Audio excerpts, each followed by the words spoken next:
네, 바벨론의 주된 신은 마르둑이라고 하는 신입니다. 이 신은 성경에서 벨이라는 다른 명칭으로도 불렸습니다. 또한 이 마르둑 신의 아들은 느보라고 불리는 신입니다. 우리가 바벨론의 왕들 중에서 느부갓네살이나 그의 부친인 나부폴라살이라고 하는 왕 이름에 이 느보라는 말이 들어가 있는 것을 확인할 수가 있습니다. 자기들이 이제 느보라는 신의 아들과 관련된 자들이라는 것이죠. 자, 그런데 이 느보라는 신은 이 태양계 안에 있는 행성들 중에서 수성이라는 행성과 관련이 있습니다. 즉 별을 숭배하는 것과 관련이 있습니다. 여러분, 이처럼 동서고금을 통틀어서 세상 사람들은 태양이나 다른 별들과 같은 이 자연을 숭배하고 있었습니다. 그것들은 다 하나님의 창조물들임에도 불구하고 사람들은 어리석게도 이런 별들이나 또는 나무나 돌들을 신이라고 부르면서 그것들을 우상으로 숭배해 왔던 것입니다. 자, 그래서 오늘 말씀 18절을 보니까 하나님께서는 뭐라고 말씀하십니까? 내가 하늘을 창조하였고 땅을 창조하였노라. 하나님께서 창조주이심을 밝혀 말씀하십니다. 또 여기다가 덧붙이시는데요, 하나님께서는 그것들을 지으시되 혼돈스럽게 짓지 아니하셨다고 말씀하십니다.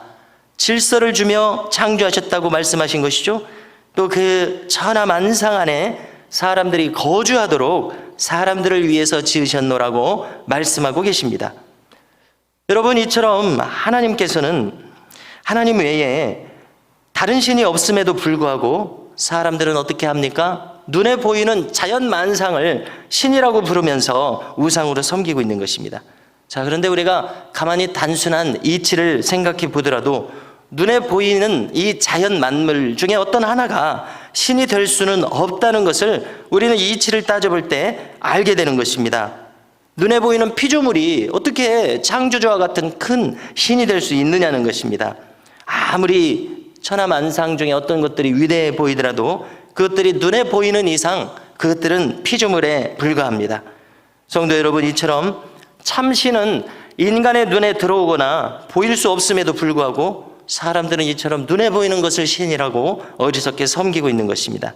그래서 하나님께서는 19절에서 계속해서 말씀하시는데요, 뭐라고 하십니까? 하나님께서는 보이지 않으실지라도 분명하게 자신을 계시하셨노라고 이야기하십니다.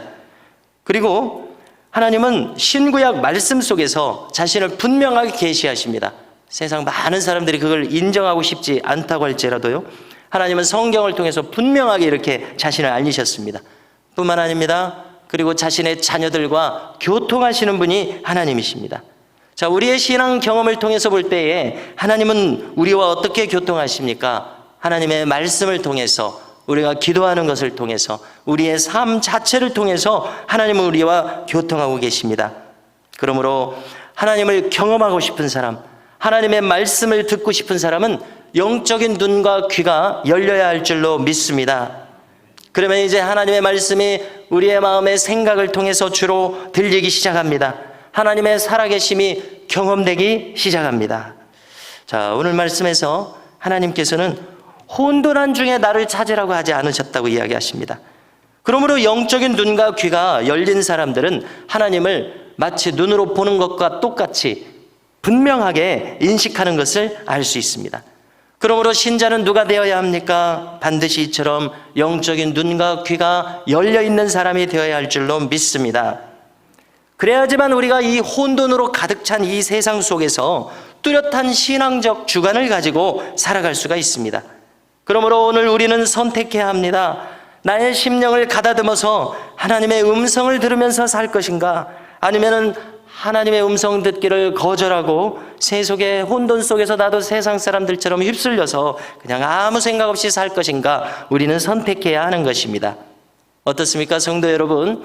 결론은 분명합니다. 마치 우리의 심령이 현악기가 잘 조율이 되어서 맑은 음색을 내는 것처럼 언제나 하나님께 조율되는 것이 마땅한 줄로 믿습니다. 자, 우리가 주파수가 맞아야 내가 듣고 싶은 라디오 방송을 들을 수 있듯이 하나님을 향한 우리의 심령적인 주파수가 하나님께 맞아 있어야 비로소 하나님의 음성도 들려오게 될 줄로 믿습니다. 그렇기 위해서 우리가 하나님을 향해서 주파수를 맞추는 것이 바로 말씀을 읽는 것이고 듣는 것이고 또 기도로 우리의 마음을 주께 향하는 것임을 믿습니다.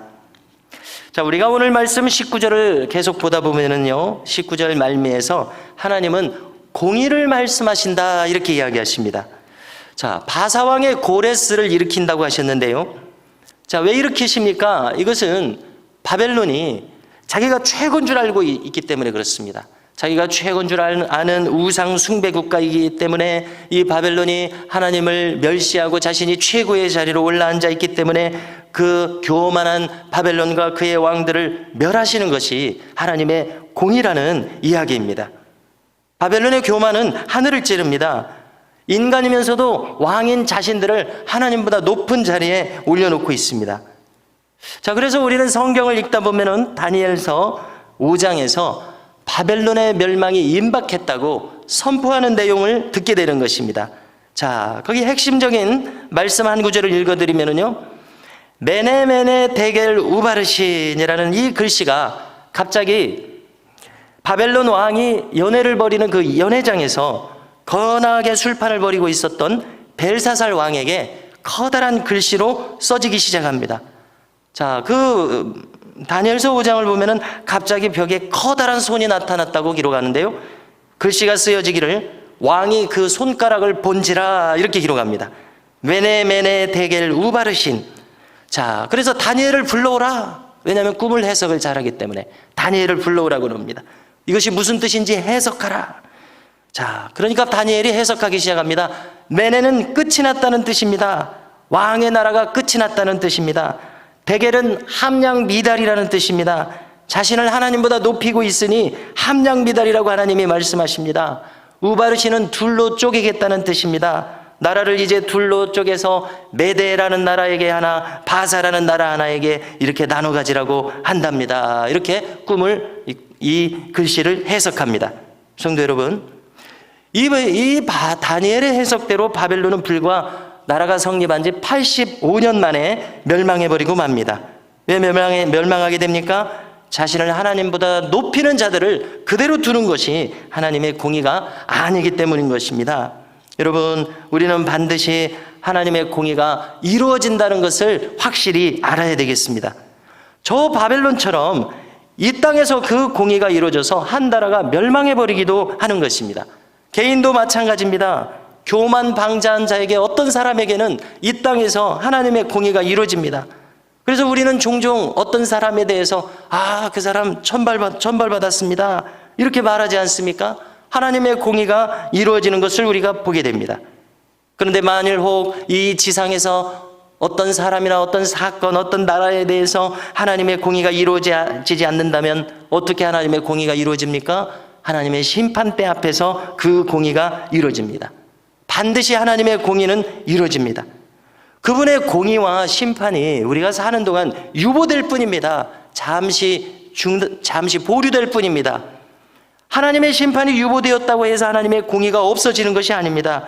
아예 그것이 없다고 생각하는 것이, 지금 당장 자기 앞에서 이루어지지 않는다고 없다고 생각하는 것이 바로 인간의 어리석음임을 우리는 알아야 됩니다. 자, 자기가 없다고 해서 없는 것이 아닙니다. 하나님이 있게 하심으로 그것은 반드시 있는 것입니다. 이처럼 인간들은 대단히 큰 어리석은 착각 속에서 살아가고 있습니다. 자, 그런가 하면은 오늘 말씀을 볼 때, 오늘 말씀 22절을 보니까 하나님께서는 놀랍게도 모든 열방에 대한 구원 계획을 가지고 있음을 알리십니다.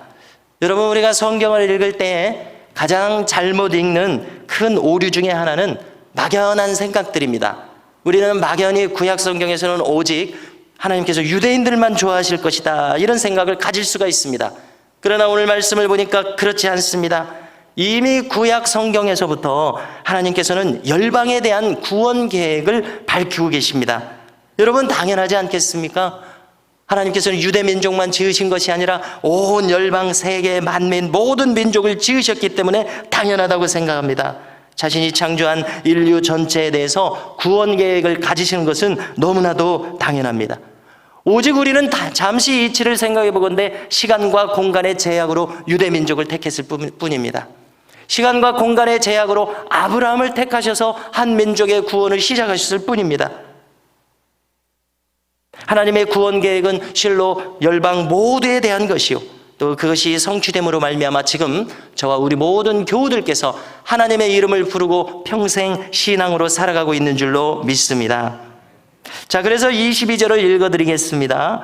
땅의 모든 끝이여 내게로 돌이켜 구원을 받으라. 나는 하나님이라 다른 이가 없느니라. 아멘. 성도 여러분, 세상의 많은 사람들은 오늘도 어리석게도 하나님을 대적하고 있습니다. 거절하고 있습니다. 오늘 함께 읽으셨던 말씀 마지막 부분을 보십시오. 무릇 그에게 노하는 자는 부끄러움을 당하리라, 이렇게 말씀하시는 것을 우리는 보게 됩니다. 오늘 말씀 24절 하반절인데요, 오늘도 우리 모두는 하나님께 우리의 영혼을 맡깁니다. 심령의 눈과 귀를 열어서 그분께 귀를 기울입니다. 반드시 하나님의 공의가 성취됨을 믿습니다. 오늘도 이렇게 오직 하나님의 자녀로 우리가 살아가면서 즐거이 하나님과 동행하시는 저와 우리 모든 성도님들이 되시기를 주님의 이름으로 축원합니다.